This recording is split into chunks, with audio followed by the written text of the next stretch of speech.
So thank you so much for joining today's information session. So today I'm going to tell you a little bit about Theater in the Mill. Myself, obviously, I will introduce myself at some point, I promise. The provocation, the application process, the selection process, and then there'll be some time at the end of today for questions and answers. So what is Theater in the Mill? Theater in the Mill is we're a theater, we're an arts we're part of the Arts Council NPO. We are celebrating our 50th anniversary next year and are part of the University of Bradford. This is our updated vision and value statement. I will not read this. You don't have to read this. You can take a screenshot and read it later if you want to. But it gives a bit of a sense of sort of our programming and our perspective and how we sort of approach what we do. Theater in the Mill is made up of 4 people. There's our artistic director, Dr. Shabina Aslam. There's myself. I'm Isa. I'm the senior producer at Theater in the Mill. I'm sort of responsible for delivering all of our programming, including Untitled. Our technologist, Lucas Hornby, and then our finance and admin coordinator, Claire Kearns. And throughout sort of the run of the program, you come in contact with all of us in our various capacities a lot.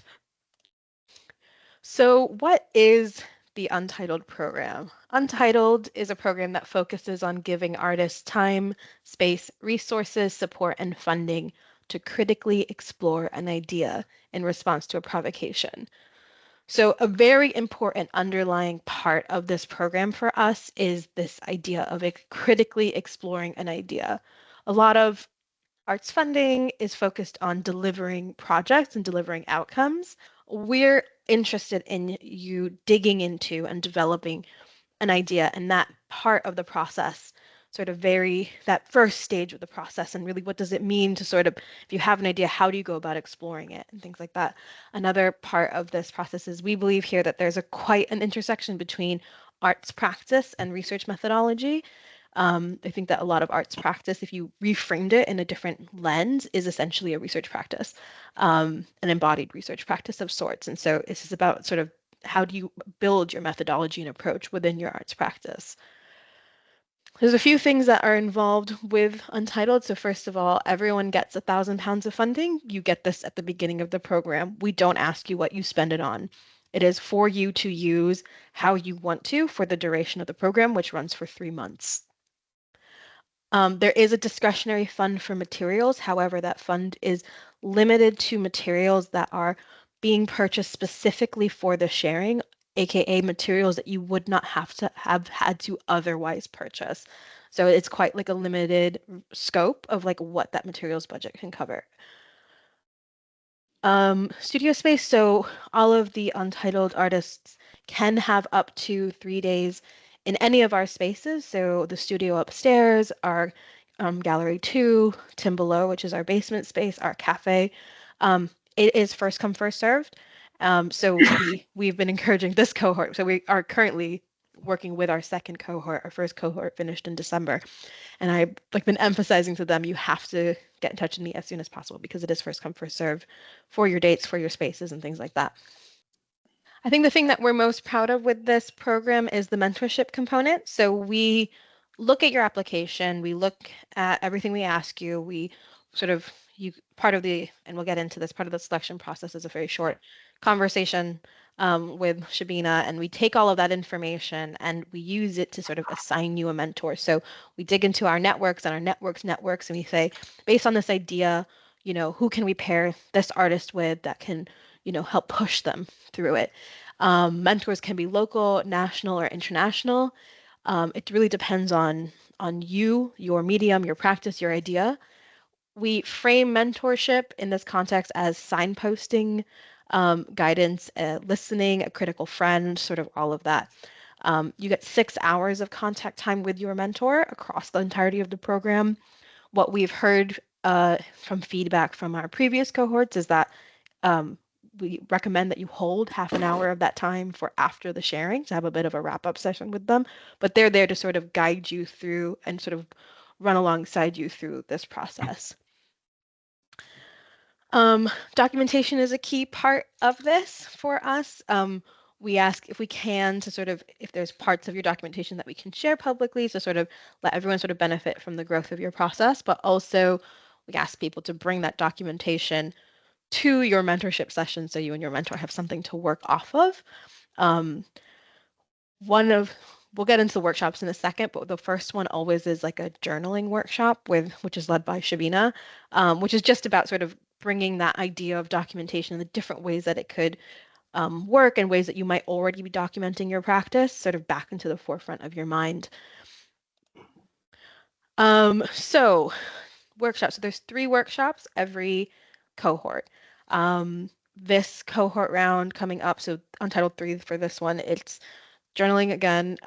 There will be one workshop that's led by She Blank, who's a local artist who works on sort of the intersection of technology and creativity, and then also Sandra Navas, who is a creative technologist and designer who currently works for Accenture, and she'll be leading a workshop about ethics and critical AI. So the final thing is a public-facing sharing. Now, the purpose of this sharing is just to illustrate how and what you've been thinking about over the course of the past 3 months. It's nothing we do not expect, and in fact do not want a finalized project. And so like the whole point is that what have you been doing for the last 2 months? Have you figured out that you've sat and you thought about your idea for 3 months and in fact you now hate it and you don't want to work on it anymore? That's still valid. So we're thinking through the process. How did you get there? For our last sharing our first sharing in December, I should say, someone did a PowerPoint presentation. Someone did, scratch like the first scene of a play that they're writing. Like everyone, it was like kind of all people were experimenting with new mediums that they hadn't worked with before. It's very open-ended. It's very guided by you. We work with you from about the second month of the program, like sort of in the last third of it, I would say. We don't want you going into this thinking I need to have a finished, polished product by the sharing point. That is absolutely not the purpose of this. It really is just, hey, take a look at what I've been working on for the past few months. So I mentioned at the beginning that there's a provocation. So the provocation really exists to kickstart your thinking and give the cohort a point of commonality. So there's 6 of you in a cohort, and the whole point of the provocation is to sort of hold the cohort together in some way. But we really, we ask as one of the questions in the application, how does your idea connect with the provocation? And we are very open to what that could look like, what that could sound like. We've had people with very sort of barely there connections, but if you can justify and we can understand the connection, that is fine. We've had people work on brand new ideas. We've had people sort of shoehorn ideas that they've previously worked on into the provocation. If you can justify the connection, then we're happy to read your application, really. The provocation for this round is Engines of Change. So this round, we're inviting artists to explore transformation in all of its forms, contributing their unique voice to an evolving cultural and technological landscape in order to create new ways of seeing, doing, and being. Do not confuse this provocation for thinking that your practice needs to be technology related. It is really about transformation and reflecting on the current landscape that we exist in. If your practice is purely analog, that is still valid for this provocation. So I think I really want to be very, very clear on that. The provocation is available on the application. I'm not going to read it at this moment because it's about 4 paragraphs long, but it is available there. If you have any questions about it at any point, you can always reach out to us. So what is the application? I'm going to stop sharing my screen for a hot second because we have changed our application process. So previously, we've tried a few different ways sort of through it. We've done one where we just asked people to submit via email. We had one where we asked people to submit via Google form. And none of that was really doing what we wanted it to do. So we've switched to this platform called Zealous. So I'm going to take you through a test application so you can specifically see what it is that you will be looking through. You can see I have test apply. I'm in my account here. So you're not competing against me in this, shall we say. So gives you the overview as well as some of the key dates, and we'll get more into this in a minute. So I'll explain what all of these are about. Um, when you hop into the application, you'll see this is the guideline. So we're going to ask you to answer these questions, this handful of questions. What is your idea? How does it connect with the provocation? How might you explore it? What is your methodology and approach? And how will you use the 3 months to further your exploration? If you just want to know, you've got 3 months, you've got 1,000 pounds, you've got an idea. How are you thinking you're going to use that time? And you might say, I'm going to use that time to figure out my methodology and approach, and that is also valid. But we just, again, we're not looking for you to say, in this 3 months, I'm going to have a polished product by the end. It's really just how am I approaching my thinking through this? You can submit it in 3 different ways. So you can submit it as an A4 PDF, and that PDF could be 2 pages, maximum 2-page A4 PDF. That could be collage, it could be straight text, it could be a mix of those things, it could be whatever. It could be a maximum 5-minute video, it could be a maximum 5-minute audio. Any of those are valid. Whatever medium you choose to submit in should clearly communicate your answers. So please don't ask us to, look at your abstractions and guess. Help us make sure we understand what your answers are. We're also going to ask you to share 1 piece of work. Ideally, that was public facing, but that's not required. We don't really care where you are on your artistic journey, how far you are on your career. You could be super, super early career. We have a mix right now. I think very early career. We've got mostly mid-career and then also some late career. So we don't care how old you are. We don't care, how long you've been doing this. This is just about exploring an idea, and you could be, anywhere along that path. The idea really is that we just want to get a sense of what your practice and process is.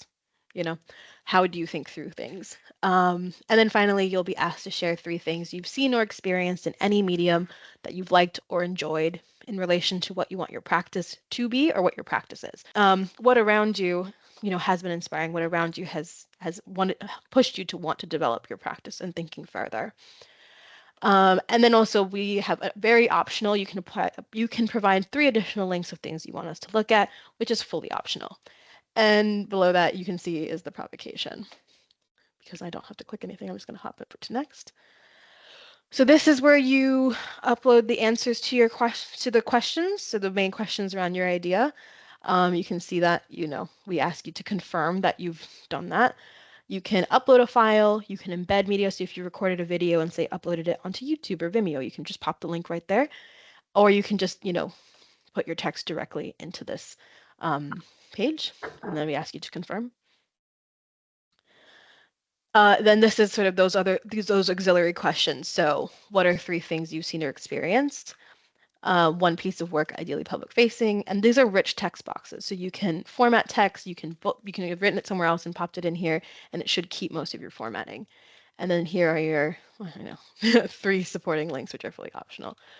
And then your contact details, which again, we don't store them long term. This is so that we can get in touch with you, so that we can get in touch with you once your application is through, if you moved on to the next phases and things like that.